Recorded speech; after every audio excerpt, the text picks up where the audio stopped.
Le Père Goriot, Honoré de Balzac, lu par Équilivre, livre audio.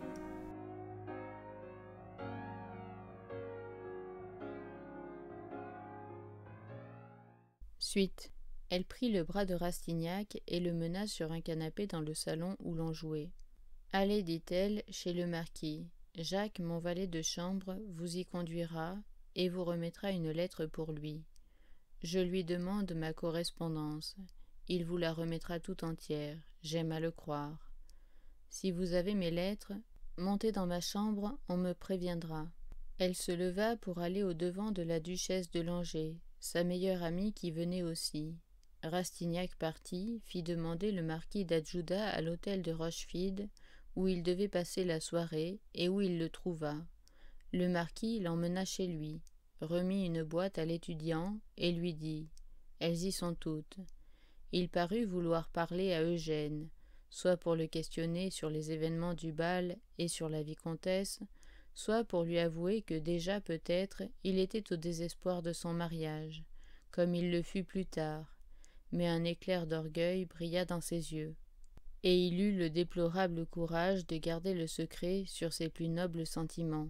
« Ne lui dites rien de moi, mon cher Eugène. » Il pressa la main de Rastignac par un mouvement affectueusement triste et lui fit signe de partir. Eugène revint à l'hôtel de Beauséant et fut introduit dans la chambre de la vicomtesse, où il vit les apprêts d'un départ.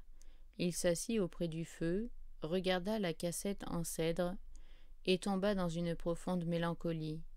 Pour lui, Madame de Beauséant avait les proportions des déesses de l'Iliade. « Ah, mon ami, dit la vicomtesse en entrant et appuyant sa main sur l'épaule de Rastignac. Il aperçut sa cousine en pleurs, les yeux levés, une main tremblante, l'autre levée. Elle prit tout à coup la boîte, la plaça dans le feu et la vit brûler. Ils dansent. Ils sont venus tous bien exactement, tandis que la mort viendra tard. Chut, mon ami, dit-elle, en mettant un doigt sur la bouche de Rastignac prêt à parler. Je ne verrai plus jamais ni Paris ni le monde. À 5 heures du matin, je vais partir pour aller m'ensevelir au fond de la Normandie. Depuis 3 heures après-midi, j'ai été obligée de faire mes préparatifs, signer des actes, voir à des affaires que je ne pouvais envoyer personne chez. Elle s'arrêta. Il était sûr qu'on le trouverait chez... Elle s'arrêta encore, accablée de douleur. En ces moments, tout est souffrance, et certains mots sont impossibles à prononcer. Enfin, reprit-elle, je comptais sur vous ce soir pour ce dernier service. Je voudrais vous donner un gage de mon amitié. Je penserai souvent à vous, qui m'avez paru bon et noble, jeune et candide, au milieu de ce monde où ces qualités sont si rares. Je souhaite que vous songiez quelquefois à moi. Tenez, dit-elle, en jetant les yeux autour d'elle. Voici le coffret où je mettais mes gants. Toutes les fois que j'en ai pris avant d'aller au bal ou au spectacle, je me sentais belle, parce que j'étais heureuse, et je n'y touchais que pour y laisser quelques pensées gracieuses. Il y a beaucoup de moi là-dedans. Il y a toute une Madame de Beauséant qui n'est plus. Acceptez-le. J'aurai soin qu'on le porte chez vous rue d'Artois. Madame de Nucingen est fort bien ce soir. Aimez-la bien. Si nous ne nous voyons plus, mon ami, soyez sûr que je ferai des vœux pour vous, qui avez été bons pour moi. Descendons, je ne veux pas leur laisser croire que je pleure. J'ai l'éternité devant moi, j'y serai seule, et personne ne m'y demandera compte de mes larmes. Encore un regard à cette chambre. Elle s'arrêta. Puis, après un moment cachée les yeux avec sa main, elle se les essuya, les baigna d'eau fraîche, et prit le bras de l'étudiant. « Marchons, dit-elle. » Rastignac n'avait pas encore senti d'émotion aussi violente que le fut le contact de cette douleur, si noblement contenue.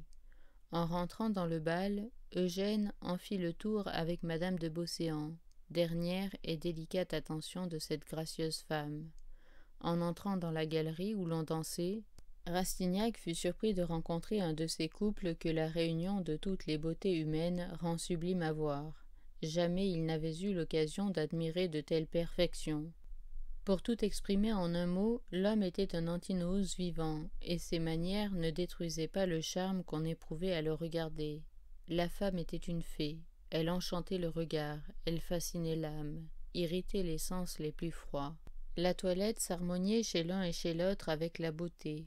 Tout le monde les contemplait avec plaisir et enviait le bonheur qui éclatait dans l'accord de leurs yeux et de leurs mouvements. « Mon Dieu, quelle est cette femme » dit Rastignac. « Oh, la plus incontestablement belle » répondit la vicomtesse, « c'est Lady Brandon. Elle est aussi célèbre par son bonheur que par sa beauté. Elle a tout sacrifié à ce jeune homme. Ils ont, dit-on, des enfants. Mais le malheur plane toujours sur eux. On dit que Lord Brandon a juré de tirer une effroyable vengeance de sa femme et de cet amant. Ils sont heureux, mais ils tremblent sans cesse. Et lui, comment ? Vous ne connaissez pas le beau colonel Franchessini, celui qui s'est battu ? Il y a 3 jours, oui. Il avait été provoqué par le fils d'un banquier. Il ne voulait que le blesser, mais par malheur, il l'a tué. Oh ! Qu'avez-vous donc ? Vous frissonnez, dit la vicomtesse. Je n'ai rien, répondit Rastignac.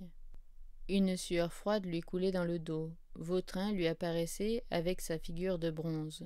Le héros du bagne, donnant la main au héros du bal, changeait pour lui l'aspect de la société. Bientôt, il aperçut les 2 sœurs, Madame de Restaud et Madame de Nuncingen. La comtesse était magnifique, avec tous ses diamants étalés, qui pour elle étaient brûlants sans doute. Elle les portait pour la dernière fois.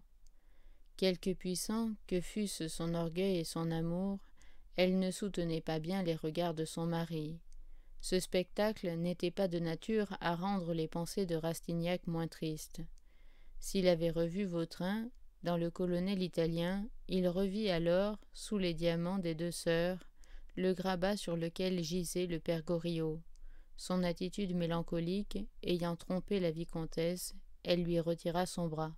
« Allez, je ne veux pas vous coûter un plaisir, dit-elle. » Eugène fut bientôt réclamée par Delphine, heureuse de l'effet qu'elle produisait et jalouse de mettre aux pieds de l'étudiant les hommages qu'elle recueillait dans ce monde, où elle espérait être adoptée. « Comment trouvez-vous Nasie ?» lui dit-elle. Elle a, dit Rastignac, escompté jusqu'à la mort de son père. Vers 4 heures du matin, la foule des salons commençait à s'éclaircir. Bientôt, la musique ne se fit plus entendre. La duchesse de Langeais et Rastignac se trouvèrent seuls dans le grand salon. La vicomtesse, croyant n'y rencontrer que l'étudiant, y vint après avoir dit adieu à M. de Beauséant, qui s'alla coucher en lui répétant « Vous avez tort, ma chère, d'aller vous enfermer à votre âge. Restez donc avec nous. » En voyant la duchesse, Madame de Beauséant ne put retenir une exclamation. « Je vous ai deviné, Clara, dit Madame de Langeais.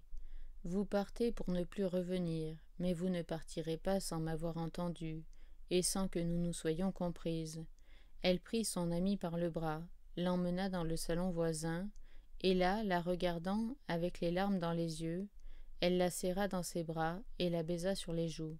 « Je ne veux pas vous quitter froidement, ma chère, ce serait un remords trop lourd. Vous pouvez compter sur moi comme sur vous-même. Vous avez été grande ce soir, je me suis sentie digne de vous, et je veux vous le prouver. J'ai eu des torts envers vous. Je n'ai pas toujours été bien. Pardonnez-moi, ma chère. Je désavoue tout ce qui a pu vous blesser. Je voudrais reprendre mes paroles. Une même douleur a réuni nos âmes, et je ne sais qui de nous sera la plus malheureuse. Monsieur de Montriveau n'était pas ici ce soir, comprenez-vous ?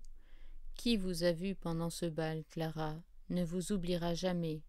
Moi, je tente un dernier effort. Si j'échoue, j'irai dans un couvent. Où allez-vous, vous ? En Normandie, à Courcelles, aimer, prier, jusqu'au jour où Dieu me retirera de ce monde. Venez, monsieur de Rastignac, dit la vicomtesse d'une voix émue, en pensant que ce jeune homme attendait. L'étudiant plia le genou, prit la main de sa cousine et la baisa. Antoinette, adieu, reprit madame de Beauséant, soyez heureuse. Quant à vous, vous l'êtes, vous êtes jeune, vous pouvez croire à quelque chose, dit-elle à l'étudiant. À mon départ de ce monde, j'aurais eu, comme quelques mourants privilégiés, de religieuses, de sincères émotions autour de moi. Rastignac s'en alla vers 5 heures. Après avoir vu madame de Beauséant dans sa berline de voyage, après avoir reçu son dernier adieu mouillé de larmes qui prouvait que les personnes les plus élevées ne sont pas mises hors de la loi du cœur, et ne vivent pas sans chagrin, comme quelques courtisanes du peuple voudraient le lui faire croire. Eugène revint à pied vers la maison Vauquer, par un temps humide et froid. Son éducation s'achevait. « Nous ne sauverons pas le pauvre père Goriot, lui dit Bianchon, quand Rastignac entra chez son voisin. « Mon ami, lui dit Eugène, après avoir regardé le vieillard endormi, va, poursuis la destinée modeste à laquelle tu bornes tes désirs. Moi je suis en enfer, et il faut que j'y reste. Quelque mal qu'on te dise du monde, crois-le. Il n'y a pas de Juvénal qui puisse en peindre l'horreur couverte d'or et de pierreries.